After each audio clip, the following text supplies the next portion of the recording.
we even all here today? Well, a few weeks ago, I guess a few weeks ago, Joanna and I were talking about, and I'm Terry, by the way, I'll introduce myself formally in just a minute, but why the heck are we all here?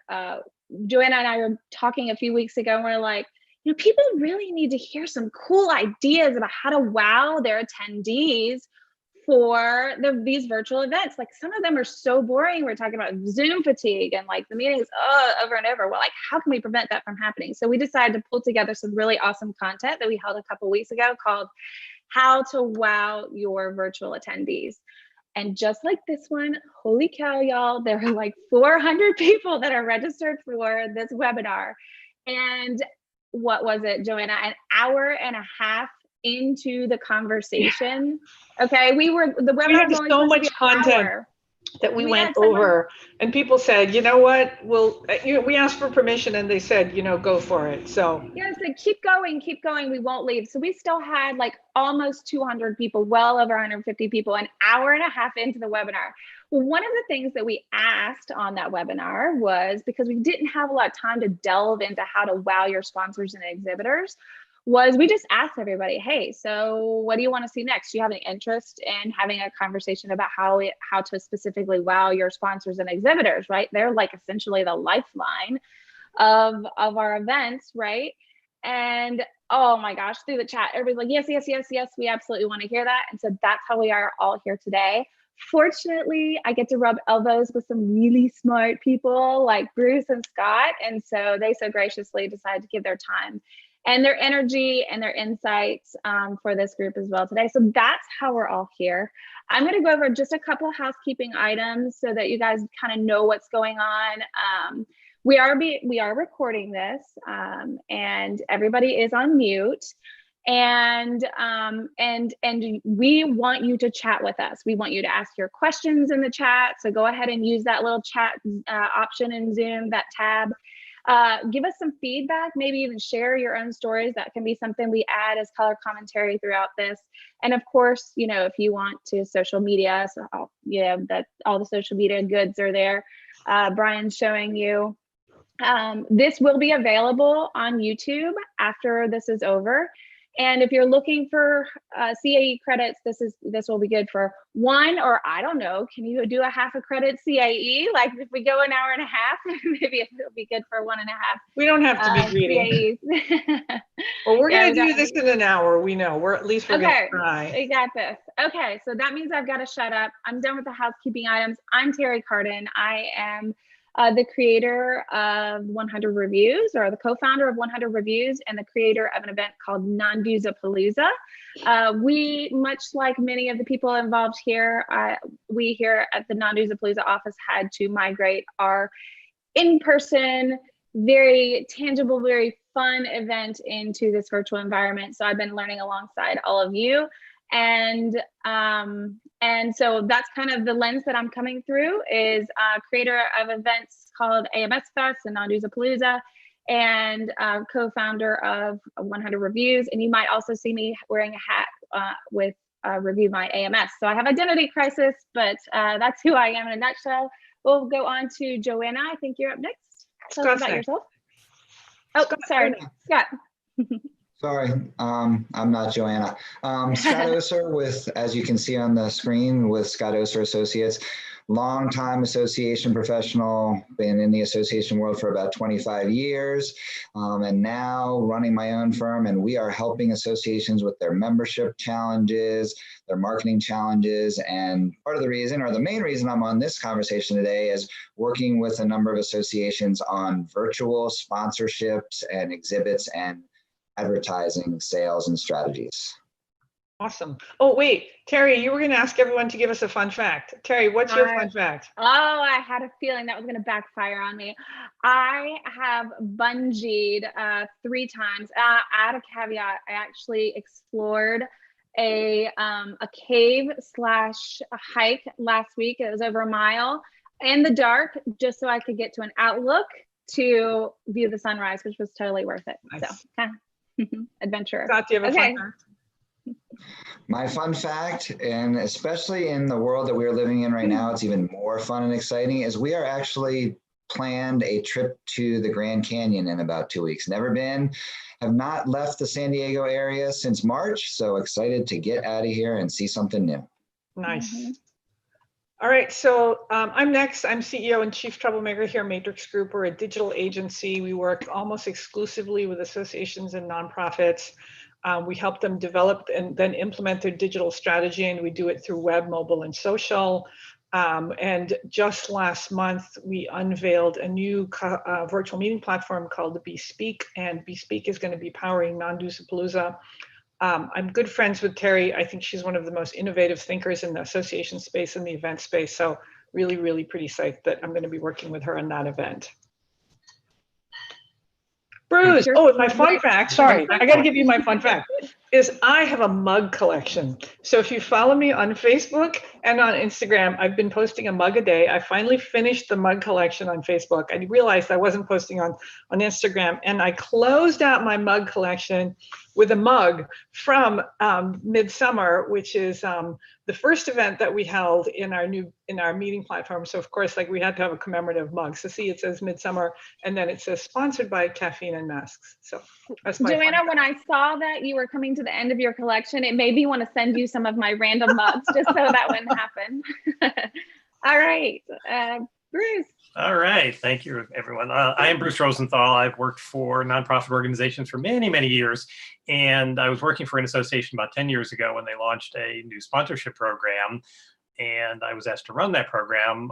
Interestingly, we launched that in late 2008, just as the economy crashed, which we thought was the worst thing that could happen to sponsorship programs until we got to this year. And I left the association about 4 years ago. And since then, I've been consulting and advising associations on their sponsorship programs. And I founded the Partnership Professionals Network about 8 years ago as a forum for sponsorship professionals to share best practices, ideas, education and training. And PPN is a sponsor of Non-Do-Palooza. Yeah. And fun fact, after all that focus on communicating and negotiating and all that for all these years, when I was in high school and got my SAT scores, I scored a 432 in verbal and a 669 in math. And the scores were so skewed, they asked me to take the test again because I thought I must have missed a column or something. And I took it again and I got the same score. And I was thinking of becoming an actuary. So wow, life changes. This is why we ask these fun facts. You never know what you're going to learn. Uh-oh. Okay. So now we go to the panel part. Yeah, so this is the fun part. So you can either put us in speaker mode or gallery mode. It's up to you guys, but don't forget to use that chat panel. We'd love to hear what your ideas have been and how you've engaged with your sponsors and exhibitors and how you've wowed them. Other people can share with you. We're happy to share those ideas. And also, just if you have questions for any of these panelists, don't be afraid to ask. So let's jump into real life situations. Holy cow, right now, where are we? Your 2020 in-person conference was canceled maybe, right?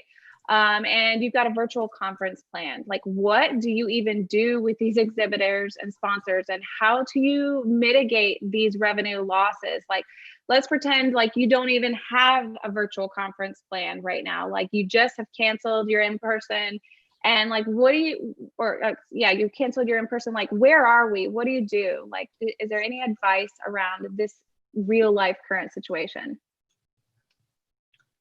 Bruce, I think you had some interesting comments on Sure, that. I'll jump in. I think the first thing is kind of triage. Identify your top sponsors, top exhibitors based on amount of money spent, longevity with the association, and pick up the phone and call them. And even if you have no clue as to what your next plan is, if you haven't planned the virtual, if you don't know if there's going to be a virtual, call those top folks and treat them as partners. Ask them what their company's thinking about, what their company would see as a value proposition, and develop something together with them. Yeah, I love how you posed that in our original conversation. You said, Terry, it's like a retention effort at that point, right? Like, maybe you've sold all of the sponsorships and now you've got to go in full retention effort. And I just love the way that you position that. Joanna, what were you going to mention? Yeah, I mean, I think, we've definitely had clients that have said, you know what, we're going to just cancel the sponsorships, we're going to cancel the exhibits, and we're just going to focus on the education. And personally, I think that's a mistake. for two reasons. One, I think you're leaving money on the table. But the other thing is, I think that's treating your exhibitors and sponsors as like people who bring in money solely. But I think if you view your exhibitors and sponsors as organizations that provide solutions, that have products and services that your members need, then by cutting them out, you're taking something away from the value of the conference. So I say don't rush to cancel. But instead say to yourself, okay, what are the benefits that our exhibitors and sponsors get from the conference, right? So it's often, I mean, you know what they are, right? It's the ability to showcase their products and services, to introduce new products, to showcase their thought leadership, to generate leads, to be seen as a meaningful member of the community. So I think that even if the traditional ways that our exhibitors and sponsors have gotten their benefits, the lanyards, the coffee, the whatever, if you keep those things in mind and then say, how can we shift our thinking and help these exhibitors and sponsors to showcase their thought leadership and to generate leads, it doesn't have to be in the same way. So that's kind of, my perspective on that. Yeah, I would take a step back before where Joanna went to, and I would say, to follow up on what Bruce said, the key is honest communication. It really is you almost can't communicate enough. And I think we are fortunate to be in a spot right now where we can say to attendees and exhibitors and sponsors, we just don't know yet. We're figuring it out. And I really feel that that's where it all starts from. You can have conversations with people, you can talk to them, but the bottom line is we need to figure out what this thing is going to be before we can have real conversations with them. And when you're right at the very beginning, as Terry mentioned, the key is we don't know. Most likely we don't know. I mean, maybe there are some situations where you do know, but from what I've experienced, for the most part, when you're making that decision, you honestly don't know exactly what it's going to look like.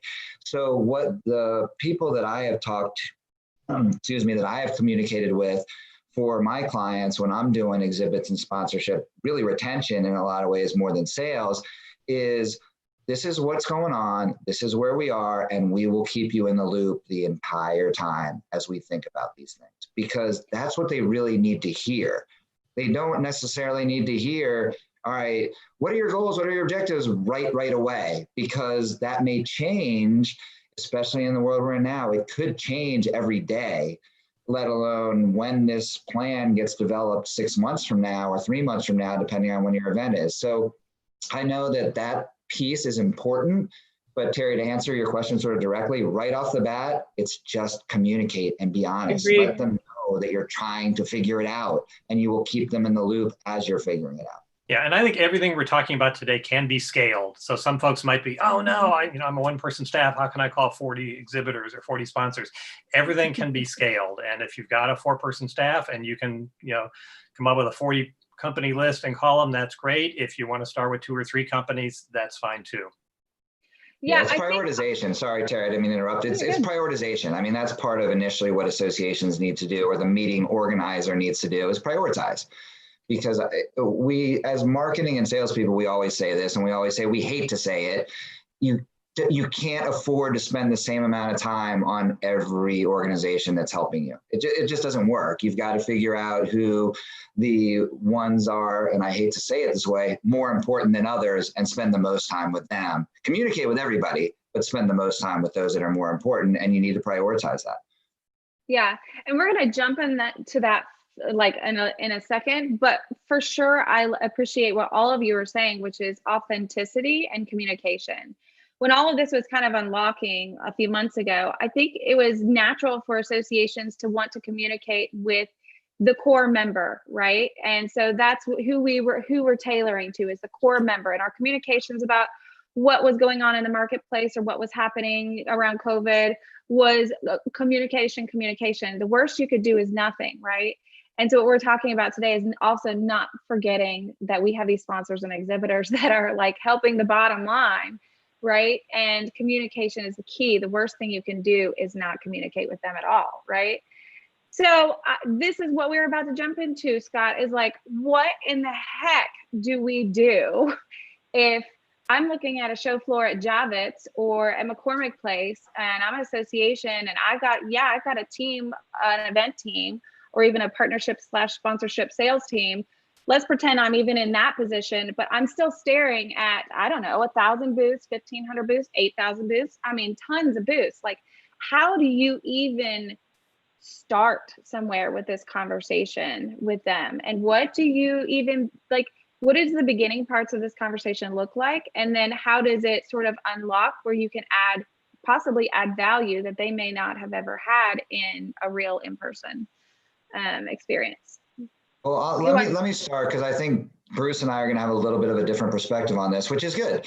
One of my clients, and I think some of this depends on where you are in regards to your sales process. So fortunately for one of my clients that I actually do the exhibits and sponsorships and advertising sales for, probably 85% of what we had hoped to sell for that event was already committed to a face-to-face event, to an in-person event, before we decided to go virtual. So as we talked about earlier, it really was a retention effort. It was not really a sales effort. And what I did was, my strategy was to start with what they had already purchased, because I had the luxury of knowing what they had already purchased, and turning that into a virtual opportunity.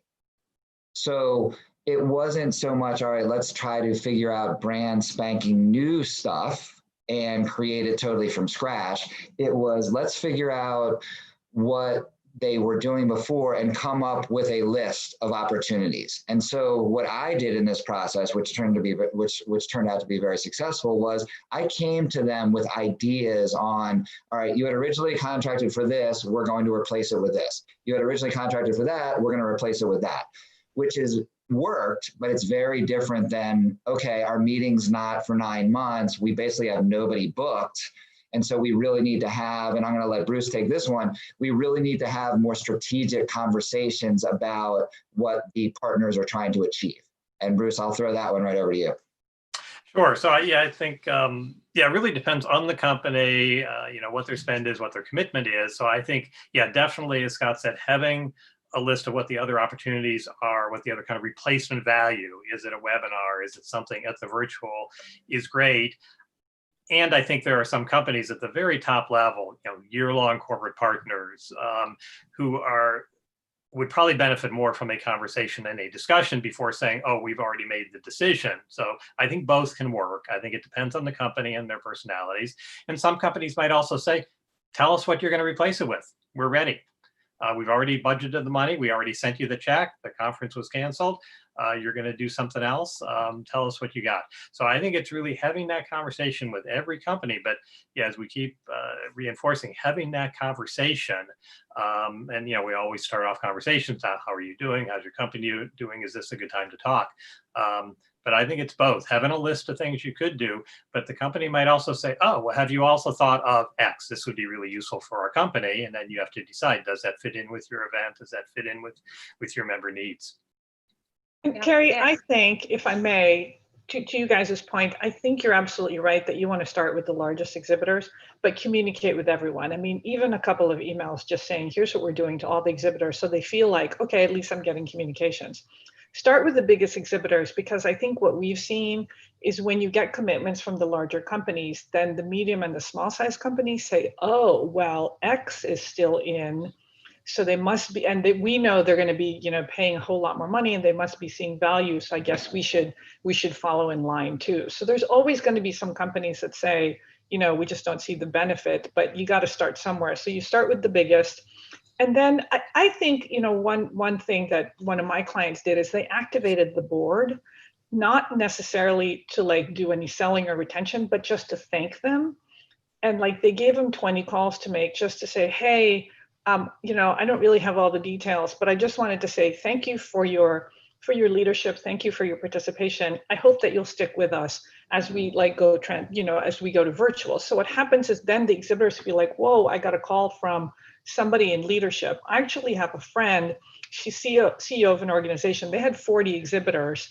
So it wasn't a huge, exhibit hall, but the CEO decided that she was going to make every single phone call And it meant so much to her exhibitors. They weren't getting a call from the VP of sales, who obviously is really important, but they just felt really special that she took the time to call every single one of them. So, don't really underestimate the power of just a phone call to say, we don't have the details, but you're important and I really hope we can count on you. It's really hard to say no when the CEO is actually calling you, right? Right. Well, and I think we could also, I was going to say, Terry, we can learn a lot from those discussions and if nothing else, it's what's new with members? What are members need because of the pandemic? And similarly, the company might say, oh, by the way, we're not going to do any on-site for the next 6 or 8 months. We're doing digital. What does your association have in the digital space? So just having that conversation then gets to the point of, oh, here are ways we can work together. And Terry, we're getting lots of questions about we need some new ideas and how do we lock people in for multiple things and all that stuff. So so it's a segue. Anna, that was a perfect segue. You were already digging deep on what the next topic is, which is I was going to say that people are pining, they're leaning in, they're going okay, great. We know we got to call them and we know we got to communicate them. Okay, fine. We're done with that now. But what are the real opportunities that we can provide, or what are the value adds that we can provide? I loved the conversation that we had on our sort of brain dump that we had in preparation for this call around what if you have a 25 by 25 booth on the show floor and you've got an 8 by 8 or a 10 by 10? You can't obviously give all of those exhibitors the same thing because now they're in the same value place. So you have to provide some with more value and some with less. And what do those value points even look like, right? We're looking at a completely new set of opportunities in some ways in this virtual world. So what do those look like? What did we brainstorm? And this is only round one, ding, of this part of tactical and fun ideas. We have a whole nother question where we're going to unlock some of the crazy ideas, mostly that crazy ideas I came up with that Bruce and Scott and Joanna yeah, Terry, I don't know if that'll work or not, but I'm going to shout them out anyway. But what are some of the ideas that you can add as value for the virtual sponsors? Who wants to take a stab at this one first? I mean, I can start. So, one thing that certainly we exhibit at a lot of shows and we sponsor at shows, and obviously we're helping organizations with their virtual booths and with the new meeting platform. And one idea, and I'll just start with this one, is to incorporate the exhibitors and sponsors into the education tracks. So we have one client that basically said, hey, what we're going to do is we're going to have a track. And then it's clear that these are sponsors providing education, and it's labeled, but then they worked really closely with the exhibitors or the sponsors to make sure that it was really good educational content and not just a big sales pitch. And those videos are, they're in the schedule. They're also in the on-demand, and they're also embedded in the profiles of the exhibitors. So that then what you're doing is you're adding to the content of the conference, but you're also giving your exhibitors an opportunity to really showcase their content knowledge, their subject matter expertise. We had tons more ideas, but I won't shout them out. Yeah, and I think you could build on that for the more top level sponsors. Maybe it's a separate section of the website or an online resource center with information, because I think you need some sort of differentiation from a $3,000 exhibitor and a $30,000 conference sponsor.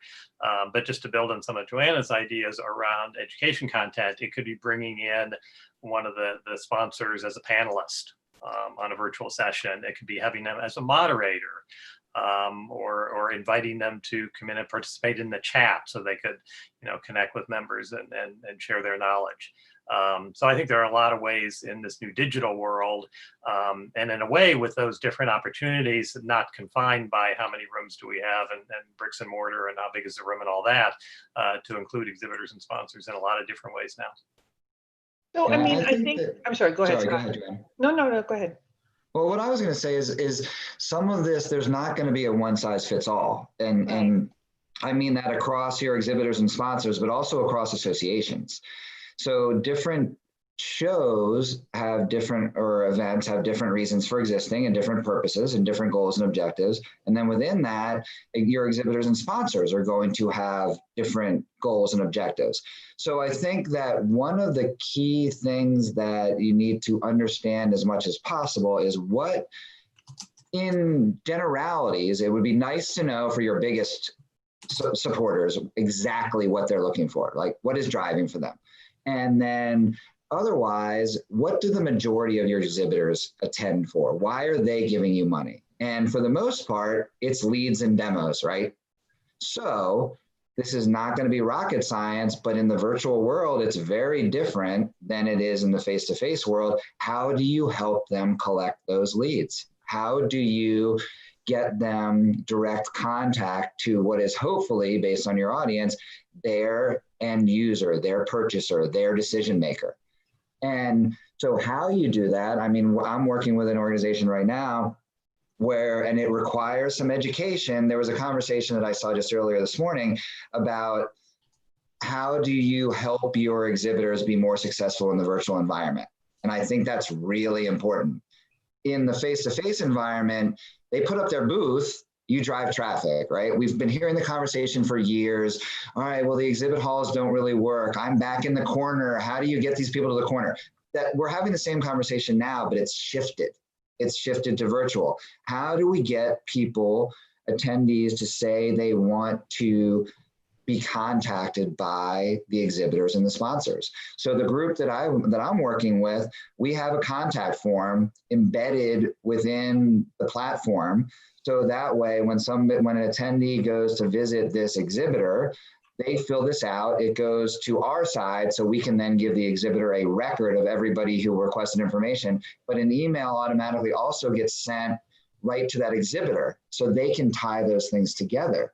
It's not rocket science, like I said, but we're not just propping up an exhibit hall anymore and expecting the exhibitors to collect cards and collect leads. We have to put that other piece in place so that that connection happens. It's technology versus face-to-face interaction. So I'll tell you, technology can help us here, right? So if you've got a really large trade show, for example, I mean, what you can do is you can create a really much better search, right? You can create a recommendation engine where, based on people's interests, maybe you're matching them with people that they should meet, with exhibitors that they should see, posters that they should be watching, sessions that they should be attending, and just kind of include the sponsors and the exhibitors in that recommendation engine. If you want to do the traditional stuff, there's all kinds of stuff. Scott and Bruce, I'm sure you can do the, shout outs on social media, shout outs in the email, you give them an opportunity to introduce a presenter, you give them an opportunity to insert videos in the front of the on-demand videos. So those are the traditional stuff. There's some questions that I'm seeing about how do you promote relationships, right? And so I think, and this is probably reserved for your top exhibitors, like putting them on a panel really helps them to showcase their expertise and show that they're not just here to sell, but that they're really here for the relationships. But I'm exploring something with one prospect where they've got a really, really large meeting, and what they want to do is throw all 4,000 people into these small rooms of 6 people each. So that's a whole lot of rooms, right? So we're going to put them in rooms of 6 people each. And then you can, if you've got a whole lot of exhibitors, you let the exhibitors man those rooms, right? And what they want to do is they really want these small group discussions and have everybody have discussed these 6 questions. Give the exhibitors an opportunity to be the person to just lead it. They're not selling, they're leading it. But again, it's an opportunity for them to say, wow, I had a meaningful conversation with those 5 people. And if you have a couple of those throughout the conference, now as an exhibitor, you're like, wow, I had a meaningful conversation with a couple dozen people. And I'll tell you, as someone who exhibits at a lot of shows, that's really good.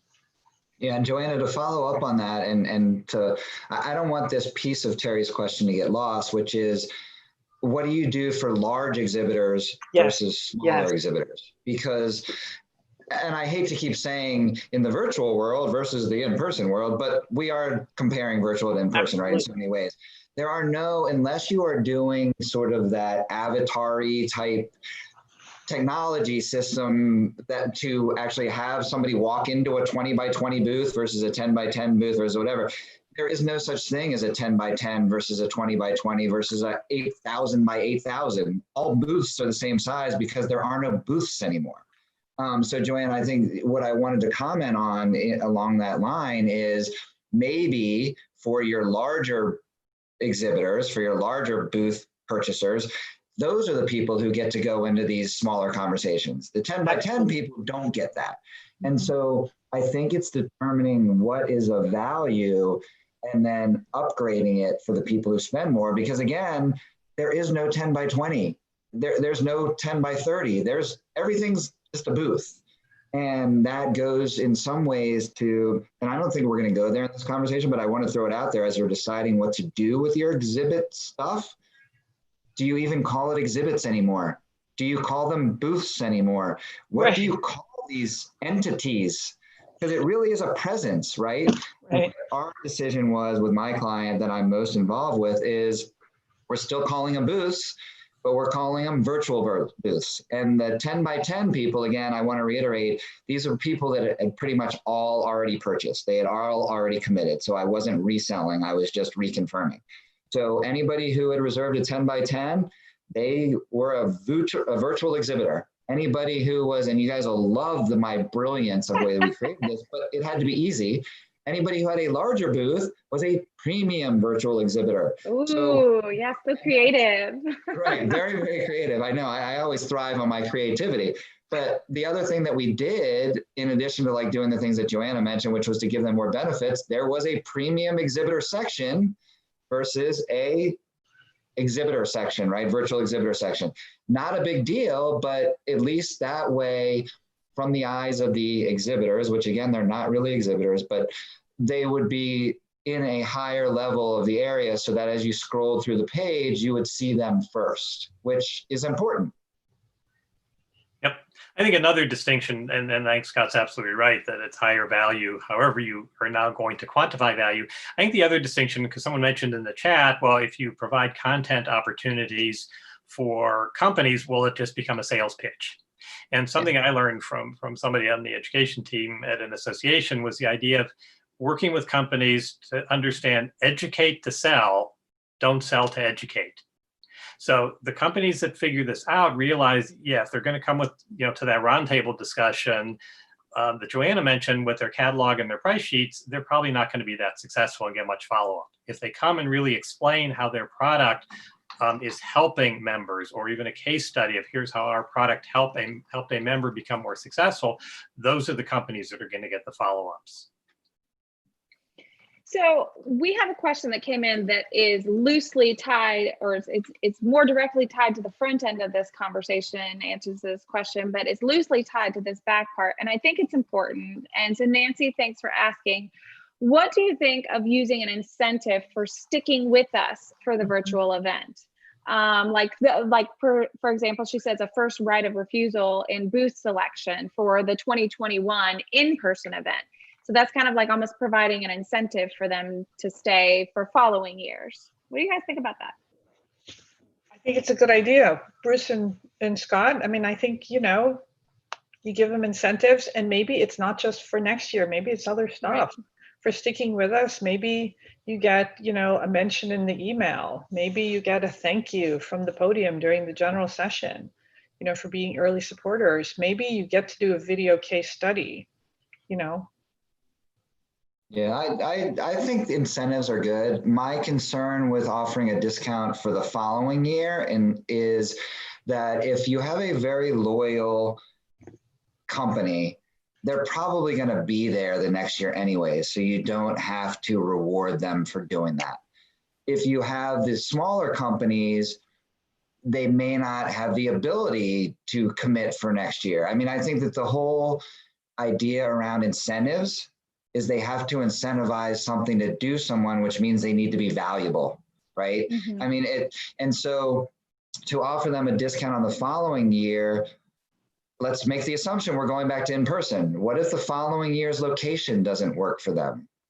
What if, there's a lot of decisions about that. So, I think if you're going, I feel that immediate satisfaction for an incentive is going to go a lot further than something that satisfaction is postponed a month, a year, whatever it might be.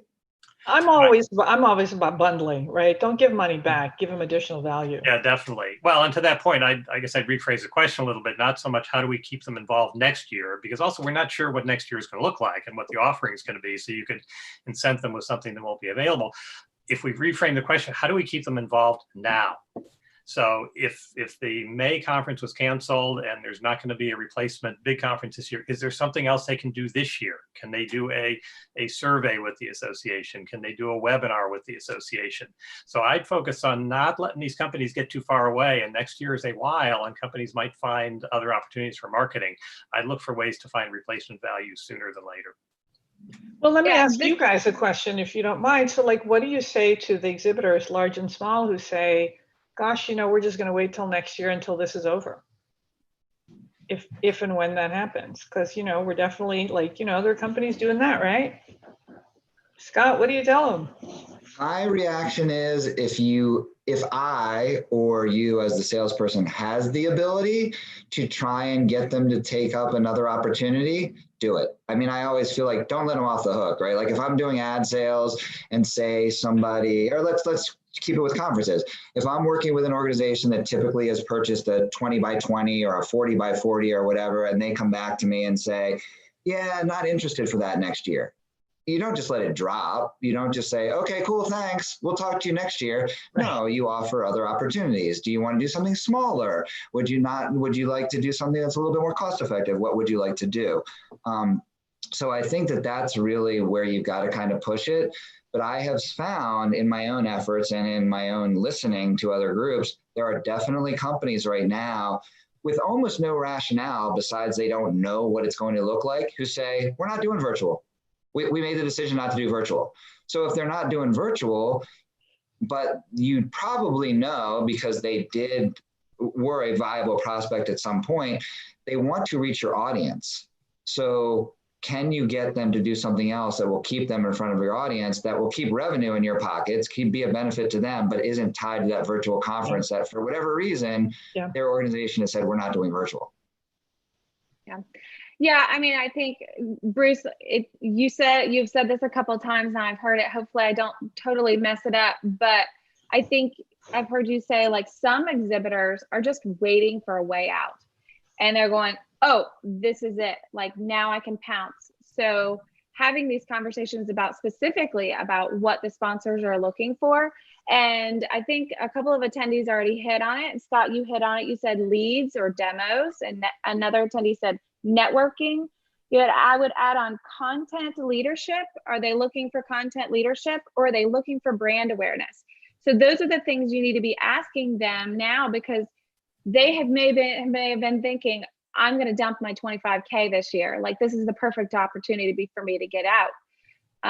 And I've seen a couple of examples of this happening. So you've got to engage with them in the way that is meaningful to them. So we are more than halfway through, guys. And I feel like we're just barely touching the iceberg. So let's talk about some crazy ideas. So you want to talk about crazy ideas? Yeah. Okay. And then we got to talk about analytics too, because that is really sort of one of the biggest identifiers of virtual versus in person, is being able to provide richer analytics. And I know, Joanna, that is just as exciting maybe as some of the good ideas. You want to talk about those for a second? Yeah, absolutely. Okay. So I'll tell you, when we do these virtual events, we got analytics coming out of our eyeballs. I mean, I know who logged in. I know who watched every video. I know who went to every page. I know like who was in every meeting. I know who sent a message. I know who got replies. We don't see the messages, but I know who got, responses to the message. I mean, we got analytics. We know how much time people are spending on things.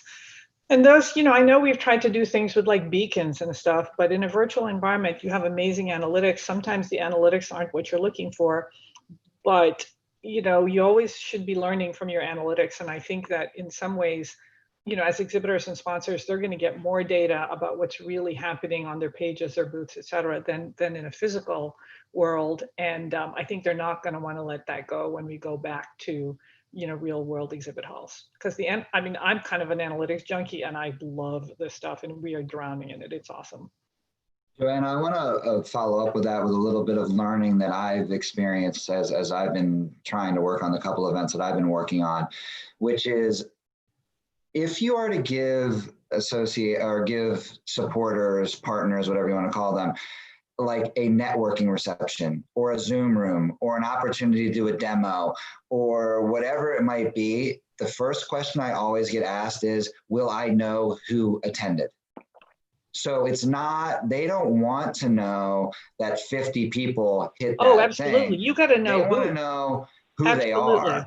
And so that as you're doing your technology specs and your system specs, please include that if you can. And Joanna, that's not for you. I'm saying that to the audience. No, I think that's super important. And that's actually, in some Yeah. ways, one of the pitfalls with Zoom, right? Because what happens is if you're linking out to Zoom, unless you've got a Zoom integration, when you link out to Zoom, unless you require, like, give me your name before you enter the Zoom room, then people are anonymous, right? The other thing is if you're asking people to type in their names, they can actually write in whatever name they want.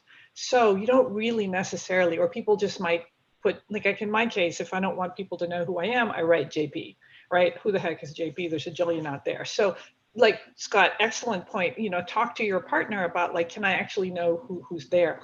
This is why we want, this is a separate topic. Like I believe that it's so important to have an integration with some kind of an identity system. It might be your CRM, it might be your reg system, and have that identity really carry throughout the entire conference so that when Joanna Pineda logs in, she's Joanna when she's watching a video, when she's in a meeting with an exhibitor, when she's visiting a sponsor page, and then you can report on those analytics. And then your sponsors, again, good or bad, you'll have that data. And the other thing is if you can get real-time analytics, say you've got like a 1-week conference and you're not really happy with the traffic to the sponsor booths, then you can gin that up with maybe some social media mentions, with some emails, with some more shout outs to see if you can move the needle so that you don't get to the end of the conference and go, oh shucks, that wasn't as useful and that wasn't as fruitful for our exhibitors. They're going to be really bummed.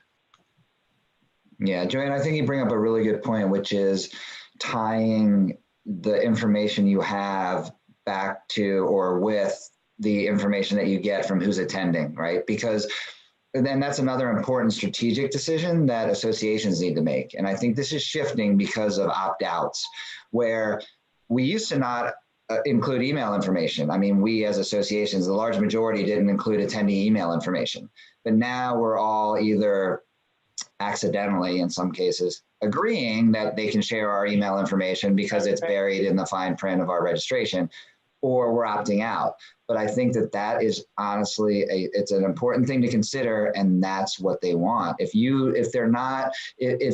can tie the email information to the attendee session information so that you can provide that to a sponsor, that's going to be so much more valuable than saying Scott attended your thing and Scott works for Scott Oser Associates. That's great. Well, but if you at least have the name, you can look them up on LinkedIn, you can look them up on Google. So like then it's not terrible because you can probably find their emails. I'll tell you one thing that that we have in our platform, and not sales pitch or anything, but like we've got a messaging component. And so like we have one client that said, hey, we're not going to share the emails, but we're going to allow anybody in the platform to message anybody. So like more of a LinkedIn thing, kind of like with your meeting apps, right? That people love. Anybody can kind of, message anybody. So for the duration of the conference, your exhibitors and sponsors feel like they have access to your attendees. And people don't have to respond to those, outreach from the exhibitors and sponsors, but they feel like they have it. And even if they get a low hit rate, at least they're making some connections. So that's one thing to consider as well. Right. Well, I think another metric that we can use as associations is talking to companies about their ROI. So if we know that there's a company that if they say, gee, if we get 20 really good leads from this conference, well, how are they going to do that if you have 5,000 or 10,000 at your virtual conference? But as Joanna said, if you leverage, and as Scott said, if you leverage the conference metrics and your member metrics, so if the company says, gee, if we could reach CFOs in your member organizations in the New England area who attended these 3 conference sessions and were really active in the chat, well, the data can show all that. So if that's a list of 30 people, that would be of more value to the company than the list of 3,000 or more who attended the overall event. Yeah, and I mean, the happenstance is not so happenstance anymore. It's like proven. There's hard data to show that a connection was made. Whereas you might have a one-on-one conversation real quickly in a hallway, and that person's badge or that person's card is gone now. And next thing you know, that connection's gone. Whereas in this virtual world, you have data points that can prove all of that all the way along. So people are leading in back to, they want more They want more big ideas. Joanna, you predicted this, and you said they want to walk away with some really cool, fun, fresh ideas on how they can wow their sponsors. And I really like what Ashley, I believe it was, or Tim, excuse me, said, like, how do you promote meaningful conversation virtually between member and exhibitor? So this session is really all about wowing the sponsor and exhibitor, because we've already talked about wowing the attendee, right? But really what she's trying to say is, like, how you wow the sponsor is exactly what we've been saying, which is you've got to wow the attendee and wow the sponsor and make that connection for them, right? And so I know you also have some crazy ideas. And Bruce and Scott, if you've got anything brewing that you want to tag on to, Joanna, I'll let you shoot out some fun ideas. Sure. So I'll share a couple of crazy ideas, but one idea that isn't so crazy is, we know that there are some associations around the country that their meetings focus on B2B meetings, right? Where ahead of time, what they would do is have some kind of a scheduling app that allowed attendees and exhibitors to schedule meetings with each other, and then they would, go to the fancy resort and actually have those meetings. Well, you can have those meetings at your conference. And we just had one. Now, what's interesting is, you guys might want to know that instead of a 3-day conference, they lengthened it to an 8-day conference over 2 weeks, shortened the day, but each company had like up to 48 slots where they could schedule meetings. And so, like, over the last couple of weeks, it was 700 meetings, B2B meetings between attendees and exhibitors, companies. People were super happy, and because they felt like in these small meetings, where anywhere from 3 to 12 people, you can have a real conversation over 45 minutes about what the attendee needs, what the supplier can give them. So if you have the capacity to do that, talk about really meaningful conversations. You got to prep for that. You got to be ready. You got to be reaching out to the attendees to schedule those appointments. But there are other things that you can be doing, right? So, like, what about like gamification? We've talked about this. How do you actually do it? Well, here's an idea. You could hide different things in different booths. Scott, there's that name again, or those pages. And you can almost do a virtual scavenger hunt and then say, hey, here's 20 things, right? And they're going to be in different booths. Go look for them. And when you hit 20, you get a prize.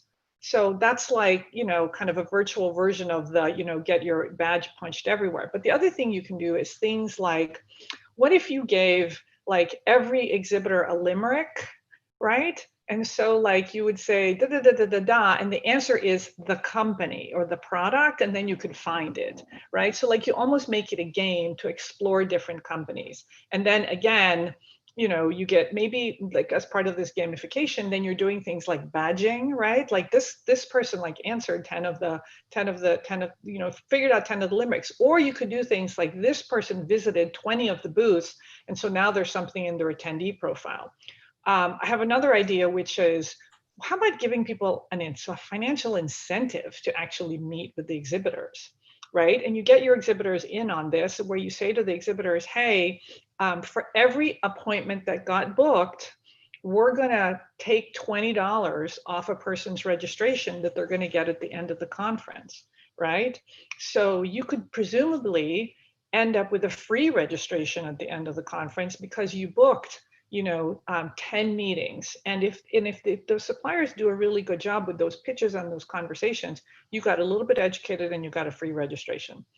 I got one more idea, which was, and Terry, you know about this, which is, I've been exploring, can we have like social events in literally a virtual environment, like a Minecraft or a Fortnite, with sponsors actually sponsoring some of these activities, so that it becomes really fun and engaging, and the sponsors feel like, wow, like I got to be part of something really innovative.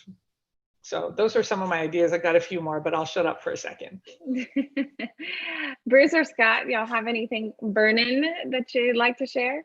Yeah, I'll jump in with a few, maybe not as wild and as crazy as Joanna's, but hers were all great. And Joanna touched on one of those, the virtual conference going more days. And I think one of the other kind of opportunities, because of conferences going virtual, they don't need to be 3 days or 5 days, because it's not like everybody's traveling there and that's when they're in that location.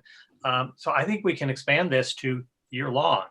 And it really derives from a conversation I had with a sponsor a number of years ago, and I was asking about the value proposition around being a conference sponsor. And he said, you know, the conference is great. It's 3 days a year. My company markets 365 days a year. How is the association helping me with all these ideas, whether it's digital or visibility or thought leadership year round? So, and I've worked with clients who have transitioned $5,000 conference sponsors to $50,000 year-long sponsors. But that also takes some time and expertise. And I think one of the other opportunities in educating companies about these opportunities, and as Scott said, some companies are like, well, we're not doing digital, we don't know how to do that, is having someone on the association staff act almost like an account exec in a marketing agency, to really talk to companies after you've had that conversation about their goals, to really coach them about providing educational content and how can they use social media and cross tag with the association and the event. And definitely Joanna's idea about the virtual meeting rooms is wonderful, because I know when I've managed large conferences and often the companies would come and say, oh, can I get a private meeting room near the expo? And it was like, in McCormick Place? No. But now that we have an unlimited opportunity. Come on down. I'll give you one all day long. And I think the other, and we have to make sure we've got this attendance, as some virtual conferences have found, the audience is much broader. So it's not only more people, but it's international folks and other titles within the member companies that could never travel to the conference previously. So I think this has really broadened the opportunities for companies to reach a whole range of stakeholders who they could never meet face-to-face at an in-person conference.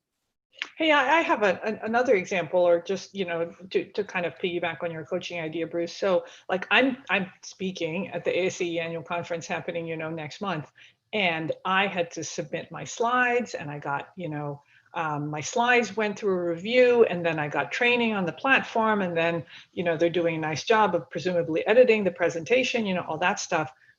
Could we do that for our exhibitors? Could we, you know, say to them, this is the type of educational content that we're looking for, and we're going to actually provide you with a mechanism for doing a professional video that can then be showcased in your page, booth, whatever it is, or even as part of a collection of, you know, resource videos, or maybe as part of the education track. So let's give them some of the same coaching that we give to our, you know, members when they're producing their educational content, so that they have really kind of a very good chance of producing very good content. I mean, I'm thinking you could even do a product showcase where you say to the exhibitors, hey, we want to do a product showcase, like a Kickstarter kind of thing, where you submit your 2-minute Kickstarter style, like awesome video about some new product that our association members need. And then they're going to be showcased, you know, live and then on demand. You can put them in your video, and then we're going to let people comment and rate and vote, or, you know, something. And we're going to have a couple of winners, and they're going to be showcased in the online magazine. So there's things that you can do to really help these exhibitors to look really, really good, and not just look like, you know, they're kind of lousy salesmen. Yeah, I think, Joanna, what you're getting to, and this goes sort of back to the point of this, you know, we're talking about wowing our exhibitors and sponsors, right? We're not, and I know Terry has some crazy ideas that she wants to share, so we're going to let Terry go crazy in a minute. But I think part of wowing our sponsors and exhibitors is helping them succeed, right? It doesn't have to be totally crazy stuff to wow them. What will wow them is that they have a successful event. So the more we can help them be successful, the more we can help them appear professional, the more we can help them fill in some gaps and voids that they don't have on their side, so that they have a successful event. That will be a wow to them, right? It doesn't have to be, I don't want us to get lost in wow, meaning totally outside the box, crazy, nutty ideas. We haven't heard Terry's ideas yet. Successful, right? That's the wow. You want them to succeed, because then they'll come back and yeah, they'll go, amen. wow, that was a great event. Right. Yeah, there are just events all over the place. But how many events, you know, where you can walk in like an avatar, and you got to take a little breaky break, so you go over to the beach, okay? And there's another avatar standing there on the beach, and he's like, hey, I am Terry from 100 Reviews. Would you like to take a ride on my boat? And I go, well, sure. I just had to check an email, but wait just a second. And I jump on the boat, which is branded by this brand. and I get a little 15-second wild ride in the ocean. I was totally freaked out. My avatar is going like, oh my God, like what's going on? And I come back to land, and Terry goes, here you go. Here's my business card. I hope you thought that was a lot of fun. So back to analytics, like I get every single person that rode that ride, I get to make a personal connection that's creating something unexpected. And Joanna, this was kind of the highlight point to our wow your virtual attendees, was like how you're going to wow your sponsors and your attendees is like, you've got to create something unexpected. Okay. We all know what these virtual conferences, these virtual events look like, right? Like sometimes yawn, come on, and so let's create something unexpected. Now, the avatar situation, the boat ride, the branded boat might not be for every industry. I get that. It's going to be a hot minute before all the world is used to being in some kind of avatar world. You'd be laughing your head off if you saw me with my Oculus VR on, and I'm not going to take my crazy ideas to the Oculus in this session today, but it's coming. Other like just kind of more interesting ideas. If you saw my living room right now for the event that's coming up, the virtual bazaar for Nandies that's coming up August 4th and 5th, I gave the sponsors an opportunity to send me some swag, send me something fun. We've got snacks in there, we've got drinks in there, we've got like some exciting surprises in there, things that actually are sponsored that the attendees are not even supposed to open. So if the attendee gets the box, they get the box, there are certain envelopes in there that they're not allowed to open until the time of the event. Now, there will be some children in the group. I realize this. They will open the box or they open the envelope ahead of time. But there is a level of curiosity. This is giving an energy of something unexpected. And if you build something like this that's unexpected, it will have people coming back for more. Yes, you do have to back it up with leads. And yes, you do have to back it up with analytics. And yes, you do have to back it up with networking opportunities, et cetera, et cetera. But really, it's just doing some of the little things that you can provide an unexpected value. There's a game out there. My friend Deidre Daniel created it. It's called The Very Interesting Game. It's actually a deck of cards. I have it here somewhere, but I have it too. Wait, I have it. Oh, you have it handy. Perfect. Yeah. Is yours sponsored? No, she gave it to me. Okay, so there's a sleeve that can actually go on the outside of this game, and it's a networking game, and it helps you like think impromptu and improv or creativity, and it's a lot of fun to play with family or colleagues. But you can actually have a sponsor this game, and then that's a great like happy hour idea to kind of generate something new. And she's even willing to create specific questions that you ask on a card, a virtual card, about your company. So like, let's pretend you wanted to know something about Matrix Group. Joanna could throw in a fun fact about Matrix and then twist it so that it fits in the game nicely.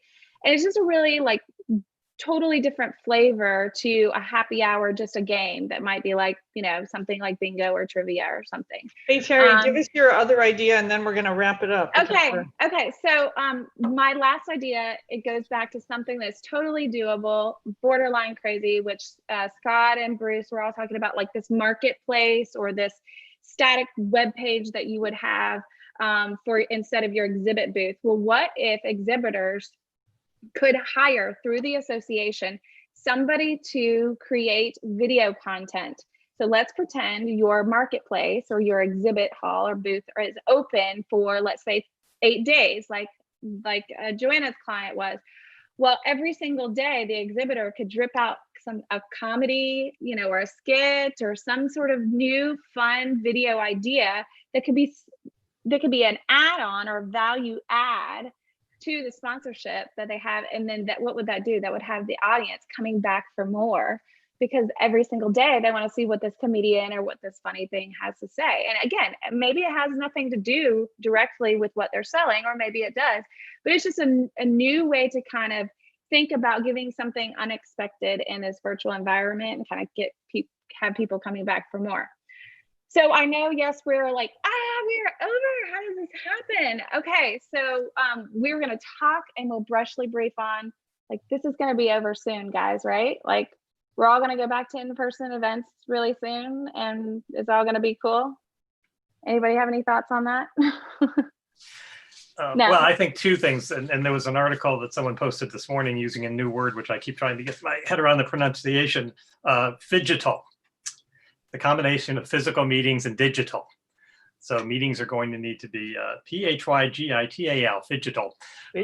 So I think moving forward, we're going to need to look at a hybrid. And in part, even if in the ideal world there was a vaccine and we could all travel and everybody wanted to travel, thinking about all those sponsor values that we're providing virtually, exhibitor values, attendees, international, younger folks, whatever, who can only attend virtually, I don't think we want to go back to all impersonal and kind of end all those special benefits and disenfranchise all those folks. So I think it's going to be a hybrid moving forward.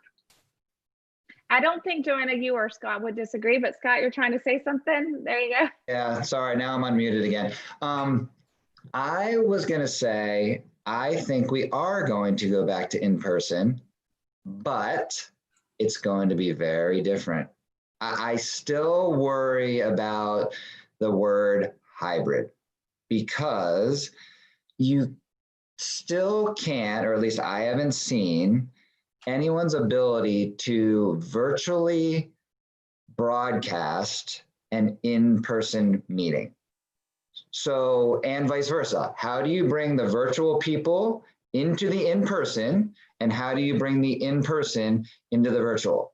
So what I could see being more realistic is that the virtual is going to stay virtual, and maybe it's at the same time, maybe it's on the same topics, but the virtual is going to be virtual and the in-person is still going to happen, because I believe in many ways, and this can't be, I don't want to paint every association with the same brush, but I feel like in general, people that go in person have a different reason for attending for the large part when they have the two options, right? Not now when they don't have the two options, but when you have the two options and you get the option of, hey, do you want to attend virtually or do you want to attend in person? The people who choose those different options choose it for a reason. And once it is safe again to go in person, I don't think that is going to change. I think that that is where we are. And unless there is a way, which again, I have not seen, and have never seen, even though people have been talking about it forever, to bring the virtual into the in-person and make them equal to the in-person people who are at the in-person and vice versa, it doesn't work. It doesn't provide that true hybrid that we keep talking about.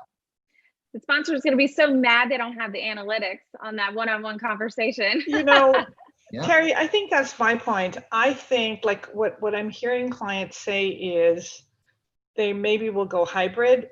The problem with hybrid's expensive because you have the in-person costs and you've got the technology costs and you got to staff both. So it gets expensive. So I have at least a couple of clients that are thinking, maybe I'll take my two conferences. One's going to be virtual and one's going to be in person. And then at least we kind of have coverage. I think though that what'll happen, unfortunately or fortunately for associations, is as we think of new and different ways to kind of integrate sponsors and suppliers and give them new benefits, that when we go back in person, they're going to still expect it.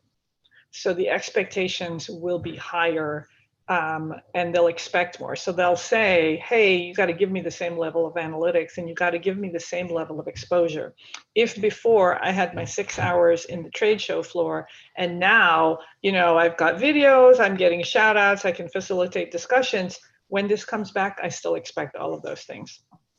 Mm-hmm. So those are all really valid points. I could easily just end right there. Boop. We could just cut it off, but I know you guys have final thoughts for everybody. And we still have a huge crowd here. So what are your final thoughts for us? Give us the good juice that you pulled from this orange today. Bruce, we'll have you go first. I know you're prepared. Yeah, I think it's seeking the win-win-win. It's always, I think, sponsor-exhibitor relationships are always about members first. So meeting the needs of members, whether it's a virtual event or it's an in-person event, and meeting the needs of sponsors, finding out what members need, finding out what sponsor and exhibitor goals are, and their expertise and how that aligns, and beginning to I'll use the word pivot because I think we've gotten 55 minutes into this without the word pivot yet.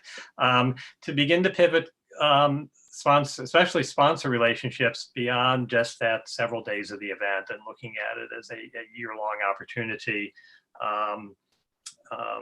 to focus yeah, on that value for members and the revenue for the association and the value for sponsors year long. All right, Scott, you got the next one?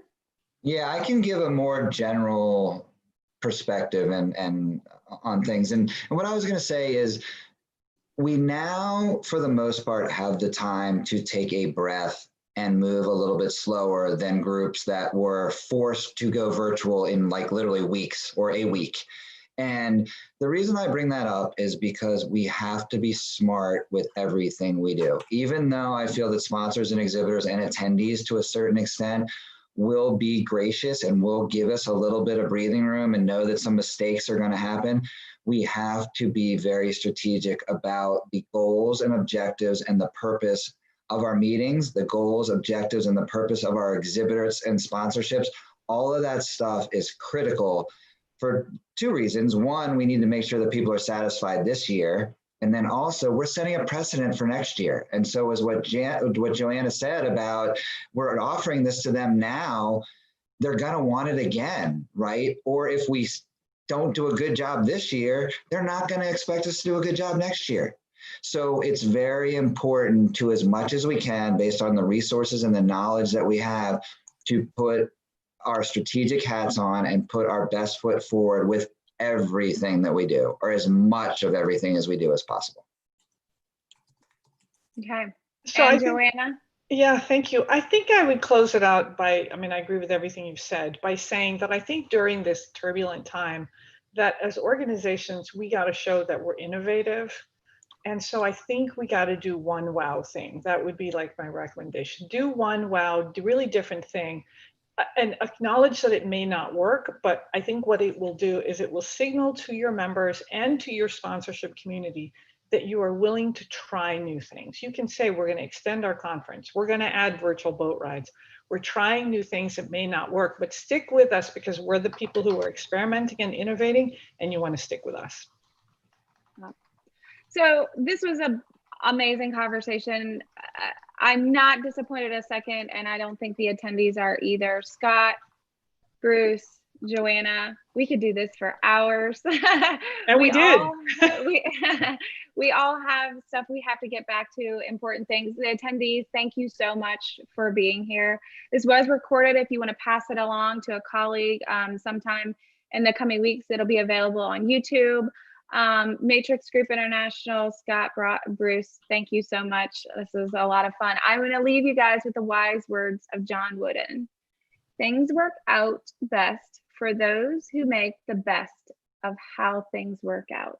Let that sink in for a second. Y'all have a good day. Oh, hey, Terry, before we go, I just want to shout out to Terry that her event, Non-Doozapalooza, is coming up. So please go to nondoozapalooza.com. You will get the Terry magic at this event because she does such an amazing job of creating these handcrafted events. And I think that both in how she's running the event, as well as the presenters and the speakers, that you'll learn a lot. So please go to nondoozapalooza.com, support Terry, and we will be sending out an email with the link, and it's not too late to register. So, and Terry, I think we're going to send contact information for everybody. So if you have questions, you want to reach out and connect with us, you will get that. So thank you, everyone. Thanks, everybody. Thanks. Bye. Bye. Thanks, Joanna.